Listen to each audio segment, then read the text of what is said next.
Hello, my name is Peter Swanepoel and I'm an attorney and the director of Vela Growth Services. All of us at Vela Growth take the issues around corporate governance very, very seriously.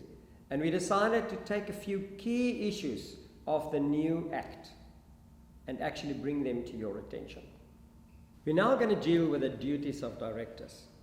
The golden rule here is that there is no numerous classes regarding these issues. Each situation needs to be judged on its own merit. Directors needn't be paranoid about being a director. They must be properly informed of their rights, properly informed of their duties and responsibilities towards the company that they serve as a director.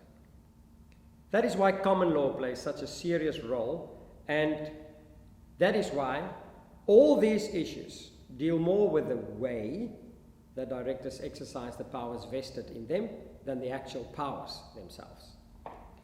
Common law duties, broadly speaking, are the following. 1. The duty to exercise care, skill, and diligence.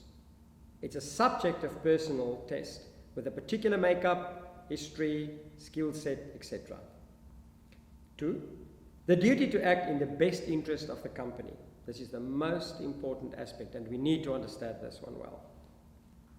Then the duty to act within certain powers for a proper purpose. Then the duty to exercise independent judgment. That means unbiased. Then the duty to avoid a conflict of interest. You can't put your own interest above the interests of the company. And then the duty to comply to the no profit rules.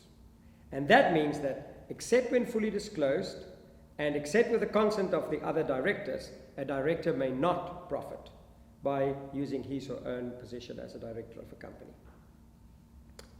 Remember, when you deal with a group of companies, let's say there's a holdco and a marketing co and an ops co and so on, that each is a separate legal persona. A director of one of them may therefore not deal with the assets of another without proper regard to all the different interests of each such company. It's very important that the director of a holdco can't just willy-nilly deal with those other companies that they fully own. The distinction between an executive and a non-executive director is that an executive director is more involved in the daily management of the company. Other than that, they are subjected to the same rules, the same regulations, laws, and consequences of their acts or omissions.